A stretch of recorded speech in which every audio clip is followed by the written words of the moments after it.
2026 JEE mains లో అద్భుత ఫలితాలు సాధించిన వివేక. ఆంధ్ర పారిస్ తెనాలిలో అధునాతన హంగులతో మీకు స్వాగతం పలుకుతోంది ఈ కన్వెన్షన్. వెడ్డింగ్స్, రిసెప్షన్స్, ఎంగేజ్మెంట్స్, కాన్ఫరెన్స్లు, సెమినార్స్ మరియు అన్ని రకాల ఫంక్షన్లకు అనువైన వేదిక. ఈ convention function hall AC, RTC bus stand out gate ఎదురు, తెనాలి. Cell number 7288856666.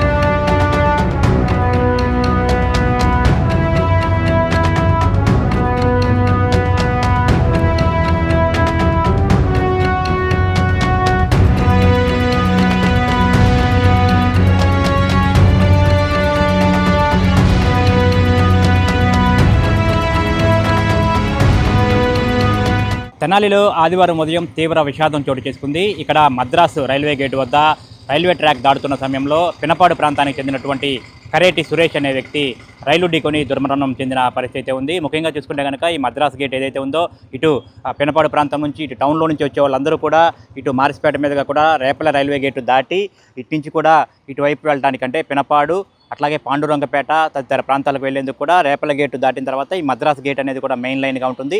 ఇక్కడ రైల్వే ట్రాక్ దాటుకొని కూడా ఆయా ప్రాంతాలకు వెళ్లే పరిస్థితి ఉంటుంది. ముఖ్యంగా చూసుకుంటే కనుక ఇక్కడ రేపల గేటుకు అడపాదడపా ట్రైన్స్ వస్తూ ఉంటాయి. అయితే మద్రాసు గేటుకు నిత్యం వందలాది ట్రైన్లు అనేది కూడా ఈ మద్రాసు గేటు మీదుగా కూడా రాకపోకలు సాగిస్తూ ఉంటాయి. ఈరోజు ఉదయం సమయంలో ఈ కరేటి సురేష్ అనే వ్యక్తి ఎవరైతే ఉన్నారో పినపాడు ప్రాంతానికి చెందిన వ్యక్తి ఈరోజు ఉదయం ఇంటి నుంచి కూడా తమ పిల్లలకి ఇంట్లో వాళ్ళకి కూడా టిఫిన్ తీసుకునేందుకని చెప్పి కూడా బయటకు వచ్చినట్టుగా కూడా చెప్తా ఉన్నారు.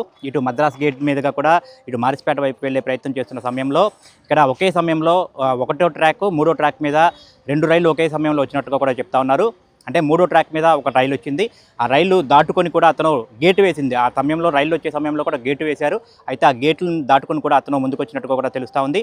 ఈ 3వ ట్రాక్ మీద వస్తున్నటువంటి ట్రైన్ను తప్పించుకొని ముందుకు వచ్చిన క్రమంలో కూడా 1వ ట్రాక్ మీద ఓవర్ స్పీడ్తో వస్తున్నటువంటి సూపర్ ఫాస్ట్ ఎక్స్ప్రెస్ రైలు వస్తూ ఉంది. ఆ సమయంలో ఆ 3వ ట్రాక్ దాటిన సమయంలో 1వ ట్రాక్ మీద వస్తున్నటువంటి ట్రైన్ అతను గమనించలేదని చెప్తా ఉన్నారు. ఈ సమయంలో కూడా 1వ ట్రాక్ మీద వస్తున్నటువంటి ట్రైన్ అతన్ని బలంగా ఢీకొట్టిన నేపథ్యంలో కూడా తలకు తీవ్ర గాయమై అక్కడికక్కడే కూడా ఆ కరేటి సురేష్ అనే వ్యక్తి మృతి చెందాడు. అతనికి 40 సంవత్సరాలుగా కూడా చెప్తా ఉన్నారు. ఇంట్లో పిల్లలకి టిఫిన్ తీసుకునేందుకు కూడా బయటకు వచ్చిన క్రమంలోనే ఈ ప్రమాదం జరిగినట్టుగా కూడా చెప్తా ఉన్నారు. అయితే ఈ మద్రాసు రైల్వే గేట్ ఏదైతే ఉందో తరచూ ప్రమాదాలకు కేర్ ఆఫ్ అడ్రస్గా నిలుస్తూ ఉంది. నిన్న సాయంత్రం కూడా గుర్తు తెలియని వ్యక్తి ట్రైన్ ఢీకొని కూడా మృతి చెందిన పరిస్థితి ఉంది. మళ్ళీ అది జరిగి ఒక రోజు కూడా గడవక ముందే మరుసటి రోజు ఉదయాన్నే మరో వ్యక్తి ఇక్కడ రైలు కింద పడి మృతి చెందడం తీవ్ర విషాదాన్ని అయితే నింపిన పరిస్థితి ఉంది. మద్రాసు గేట్ అనేది కూడా ఈ ప్రాంతానికి కూడా ఎంతో కీలకంగా ఉంటుంది.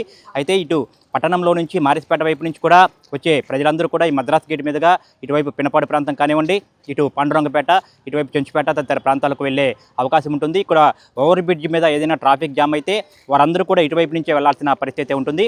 ముఖ్యంగా చూసుకుంటే కనుక రైలు గేటు వేసిన సమయంలో ఒక 5 నిమిషాల పాటు ఆగితే ఏ ప్రమాదం జరిగి ఉండేది కాదు.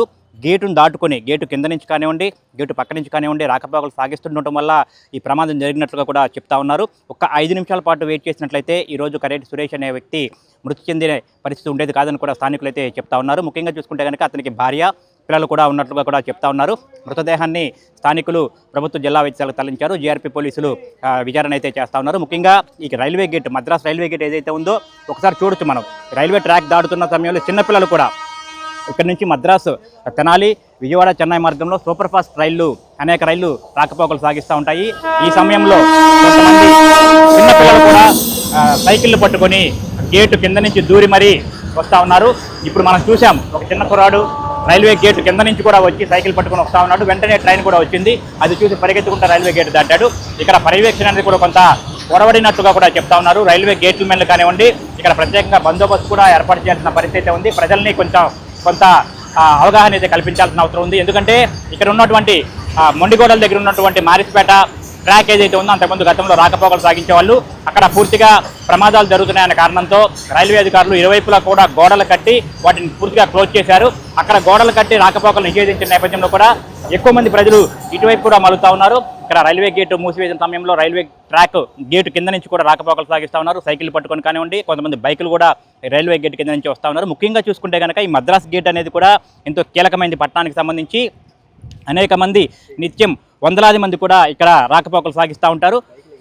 ముఖ్యంగా చూసుకుంటే కనుక ఈ గతంలో 2009, 2010, 2011 ఆ సమయంలో కూడా ఇక్కడ ప్రపోజల్ అయితే ఒకటి పెట్టారు. ఇక్కడ ఫ్లైఓవర్ కట్టాలని చెప్పిన కూడా గతంలో ప్రపోజల్ పెట్టారు. ఇటు మున్సిపల్ అధికారులు కానివ్వండి, అట్లాగే రైల్వే అధికారులు కూడా ఇక్కడికి వచ్చి ఆ మ్యాప్ను అయితే పరిశీలించారు. అప్పుడు కమిషనర్ వెంకటకృష్ణ ఉన్న సమయంలో ఇక్కడ పినపాడు ఏదైతే రేపల్ల గేట్ అవతల నుంచి మారిస్పేట ప్రాంతం నుంచి కూడా ఇటువైపుకి రైల్వే మద్రాస్ గేట్ మీదుగా కూడా ఓవర్ బ్రిడ్జ్ అనేది కూడా ఫ్లైఓవర్ అనేది కూడా కట్టాలి, ఫ్లైఓవర్ అనేది కూడా ఏర్పాటు చేయాలని చెప్పి అయితే ప్రపోజల్ అయితే పెట్టిన పరిస్థితి ఉంది. దాదాపు 15-16 సంవత్సరాలు అవుతున్నప్పటికీ కూడా అది ఇంతవరకు కూడా కార్యాచరణలోకి రాలేదు. ఆ సమయంలో కూడా ఇక్కడ రైల్వే గేటు పడిన సమయంలో కూడా ఎక్కువ మంది ప్రజలైతే గంటల తరబడి కూడా వేచి ఉండాల్సిన పరిస్థితి వస్తూ ఉంది. ముఖ్యంగా చూసుకుంటే కనుక ఇక్కడ అంబులెన్స్ చూడొచ్చు మీరు ఒకసారి గేటు తీశారు. ఇప్పుడే దాదాపు 10 నిమిషాల పాటు ఇక్కడ రైల్వే గేటు వేసి ఉంది. గేటు తీసిన తర్వాత ఒకేసారి వాహనాలన్నీ రాకపోకలు సాగిస్తూ ఉన్నాయి. అంబులెన్స్ కూడా గేటు ఎంతసేపు అయితే వేసి ఉంటుందో అంతసేపు కూడా అంబులెన్స్ వేచి ఉండాల్సిన పరిస్థితి వస్తూ ఉంది. ముఖ్యంగా చూసుకుంటే కనుక ఇక్కడ రైల్వే గేటు అంటే మద్రాసు గేటు ఇది చెన్నై విజయవాడ మార్గంలో నిత్యం అనేక రైళ్లు రాకపోకలు సాగిస్తుంటాయి. ఇటు గూడ్స్ రైల్స్తో పాటు సాధారణ రైళ్లు, సూపర్ ఫాస్ట్ ఎక్స్ప్రెస్ రైళ్లు కూడా రాకపోకలు సాగిస్తూ ఉంటాయి. ఇక్కడ రైలు రాకపోకల సమయంలో కూడా తరచూ గేట్ అనేది ప్రతి 10 నిమిషాలకు ఒకసారి కూడా ఈ రైల్వే గేట్ అనేది పడతాం కామన్గా ఉంటా ఉంది.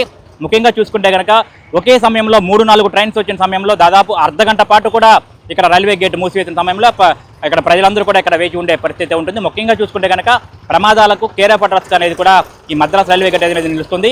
ఏదైతే గతంలో ప్రతిపాదనలు చేశారో ఇక్కడ మారిస్పేట వైపు నుంచి ఇటు పినపాడు వైపుకి రైల్వే ఓవర్ బ్రిడ్జ్ అనేది కూడా నిర్మించాలని చెప్పి కూడా ఇటువైపు ప్రయాణించే ప్రయాణికులు అయితే చెప్తా ఉన్న పరిస్థితి. మొత్తంగా చూసుకుంటే కనుక ఈరోజు ఆదివారం ఉదయం పినపాడు ప్రాంతానికి చెందిన కరేటి సురేష్ 40 సంవత్సరాల వ్యక్తి రైల్వే గేటు వేసి ఉన్న సమయంలో పిల్లలకి టిఫిన్ తీసుకునే ఆదుర్తాతో రైల్వే గేటు దాటుకొని ముందుకు వచ్చి రైలు ఢీకొని మృతి చెందడం కూడా ఆ కుటుంబంలో తీవ్ర విషాదాన్ని అయితే నింపింది. మొత్తంగా చూసుకుంటే కనుక మద్రాస్ రైల్వే గేట్ అనేక ప్రమాదాలకు కారణమవుతున్న నేపథ్యంలో ఇక్కడ ప్రత్యేక జాగ్రత్త చర్యలు అనేది కూడా చేపట్టాల్సిన అవసరం ఎంతైనా ఉంది. వీడియో జర్నలిస్ట్ సాయితో గోపిచంద్, STV తెనాలి.